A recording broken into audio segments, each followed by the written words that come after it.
floods, we have industrial accidents, we have tornadoes, tsunamis, typhoons. Disasters seem to happen on a daily basis. And if we think about it, no place, no person seems immune. Now, the causes of these disasters are greatly debated. You'll get into conversation, and everything from climate change to prophecy will come up. But no one debates that disasters are happening with greater frequency and are more deadly than ever. Now, I'm not the harbinger of doom. That's not my job. Close. I'm an OSHA outreach instructor by day. And it's my job to be passionate about the safety of those who respond as disaster site workers to natural disasters, to man-made disasters, and to acts of terrorism. The program that we teach is fascinating. It's frightening. And it's incredibly relevant to the world that we live in. The research I've done on disasters, their responses, and how to prepare for them has taught me a lot. I'm really interested and believe in an organized, prepared response by highly trained individuals. We teach things like do the most good for the most people. We teach priorities like choosing life safety over property preservation. And these things are so important. And though I love to teach people about disaster preparedness and response, I find, as many educators do, that I am often the one that does the learning. Even the definition of disaster, I had to rethink. You see, sensational loss of life, sensational destruction, those type of things capture the media's attention. If it bleeds, it bleeds. But then somehow those things just disappear. In 2011, there was the Japan tsunami and Fukushima nuclear disasters. People all around the world suddenly were interested in nuclear safety and earthquake preparedness. But do they think about those things now? They do if they live in Japan. That disaster is far from over. Did you watch helplessly as they pulled the children that were victims in the Moore, Oklahoma tornado out? Did you text in your $10 donation? Or did you watch the concert, the benefits for the victims? But do you think about those things now? In 2010, there was the Haiti earthquake where at least 200,000 people lost their lives conservatively. Literally bodies filling the streets. And we were riveted. We watched as they pulled people out of the rubble. It had our attention for that entire week. Yet that same year, in Pakistan, there was a series of floods that affected 20 million people and left 6 million people homeless. Unknown number dead. Probably didn't even get our radar, so to speak. So these classes that we teach, these OSHA classes, they have this section on traumatic incident and stress management. And we started off by showing a video of a reporter who breaks down and cries at the Joplin, Missouri tornado. And I'll look around the room at this point and people will get quiet. See, they have this realization. Even though they volunteered to be there, they have all these good motives, they realize that no matter their role, no matter their motive for being at a disaster, we are simply not wired as human beings to see massive destruction or loss of life. When we see that, it impacts us. It traumatizes us. Now, that's the point of the class. We don't have to get into the despair of trauma. We can manage that, but we can't ignore it. So it's this point in the class, at one point, I have a group of disaster relief volunteers there. Most of them know each other in the class, and several weeks before the class, they had been at a party where a 6-year-old little girl died.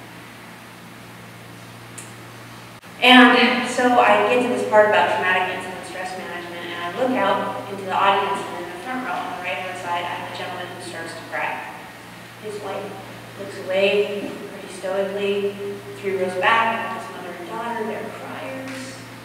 Someone on this side silently sobbing. And I realized they're not stressed about earthquake or flood or tsunami victims. They're suffering from their own disaster, their collective disaster. It's the death of that one little girl. Fascinating, in that same class, my own cousin sits. And her brother had been murdered the year before. So she and I would sort of exchange these knowing glances. I mean, about our own family's pain. We see this, there was this surreal, senseless event that changed our reality, our sense of security, and not only did it impact our family, but at least the 800 or so that came to the funeral. You see, the death of that one man, that was our community disaster. It was 10 years after 9/11, I had a young man in one of our classes that during this section expressed his frustration, almost an anger, over the fact that people would go to New York and they would visit Ground Zero. And his comment to me was this: why do you come? Did you lose a friend in that building? Did you feel it when those buildings came down? No, Ground Zero wasn't your disaster. It was my disaster. And I realized he nailed it, the definition of a disaster. I began to understand a disaster is not based on the scope of the devastation. It's not based on the number of lives lost. No, it's based on whether it personally affects us. Whether it changes our normal. You know, sometimes disasters just happen to us. We're in the wrong place at the wrong time. And sometimes we even choose our own disasters. So this begins to make sense why disasters have such a psychological impact on people. Notable studies on disasters tell us that 30 to 40% of victims of disasters suffer some sort of stress disorder. Yet only 10 to 20% of responders suffer from that, even though the responders often have been exposed to inhuman conditions for a much longer period of time. And communities as a whole, we know, suffer from disasters. Sometimes they recover back to their original condition, but sometimes they do not. So what's the difference in these groups? How do you explain it? Well, often you'll hear the term resilience. This is where it pops up in the conversation. Sort of that concept of going through a disaster and recovering. That's resilience. But what's the definition of resilience, really? The dictionary definition is the ability of an object or a substance to really spring back into its original shape. Or if we're talking about people, the capacity to recover quickly, to have this toughness associated with you. And so notice that resilience is really a capacity. See, it's not a trait or a quality that we're born with or certain people have. It's a capacity that's strengthened by our thought processes, our choices, and ultimately our behaviors. A study by Dr. Daniel P. Aldrich talks about resilience for communities as a whole. And at least on a neighborhood level, he can show strong statistical evidence that resilience on for a community is based on what he calls social capital. This is how we connect with the people around us. We have to think about it for a minute. Do I have a connection with my neighbors? You see, in Haiti in 2010, small groups of people banded together to feed each other, to shelter each other, to protect each other from looters. And it was these same groups that had to go back into their blocks, into their buildings, and rescue victims and recover bodies without the help of emergency crews or relief organizations. 11-year-old Minji Somin was recovered by her mother and neighbors after being buried 8 days in the rubble. This is after her mother had already, she was rescued. Her brother's body was recovered by her mother days before. But you see, Menchie's mother wouldn't give up. She rallied the neighbors to go be responders to really rescue her daughter. In Oso, Washington, Sean Wright, Isaac Hall, Cody Wesson, and Quinn Nations didn't wait for rescue workers, waded into waist-deep mud to help rescue victims, including a 5-month-old baby and his mother that had been washed by the mudslide and covered with trees. And it was the dump trucks, heavy equipment, and volunteers from the local community that did much of the searching for the victims when resources on the state and the federal level didn't even exist to do such an operation.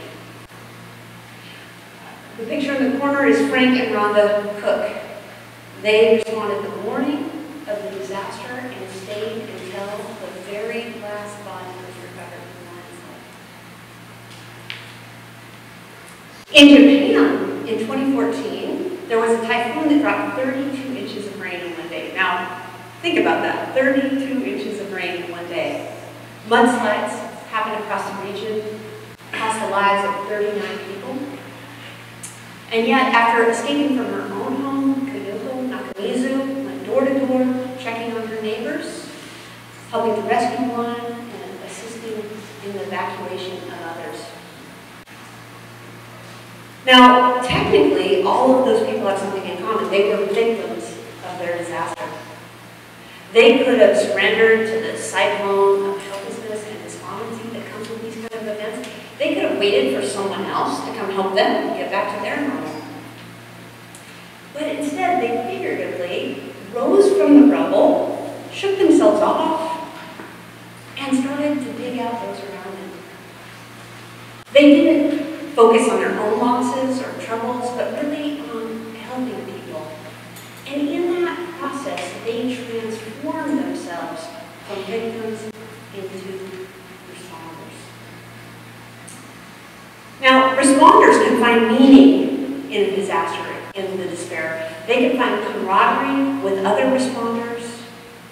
They can find laughter amid all the chaos, and strength despite weakness and deprivation. You see, it's the helping of others that brings comfort both to those people they help and to themselves. And you know, it's really a choice. It's a choice to be a victim or a responder, one that is made so much easier by mental preparation, by getting training, by surrounding yourselves with others who similarly choose not to be victims despite uncontrollable circumstances.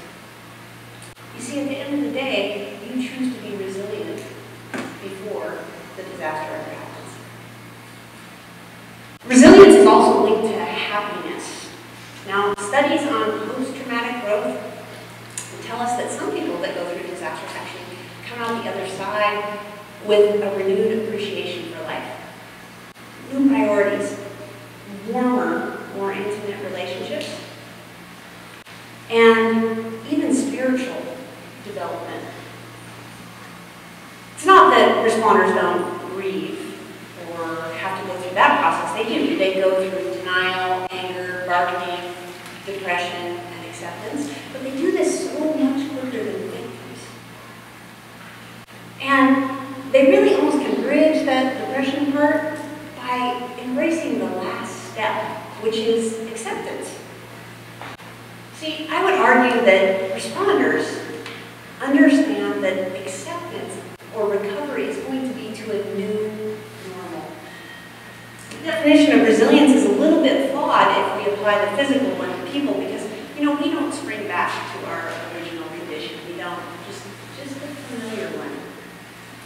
But we understand as responders that disasters change things, sometimes permanently. Victims lament what was, sometimes indefinitely, but responders embrace what is. So there's lots of studies that really can link resilience to things like having positive thoughts and doing positive actions, or social capital, really having connections with our neighbors and our communities and people around us, or even the fact that the disaster might lead us to some post-traumatic growth. But charts and statistics aren't as meaningful as people are. This is Griffin. Griffin is the son of my cousin who was killed, and he is not a victim. He has every right to be. His disaster was of the most personal kind, and it is one that I share with him. But he is a happy, healthy 17-year-old kid, and he has chosen to become a responder.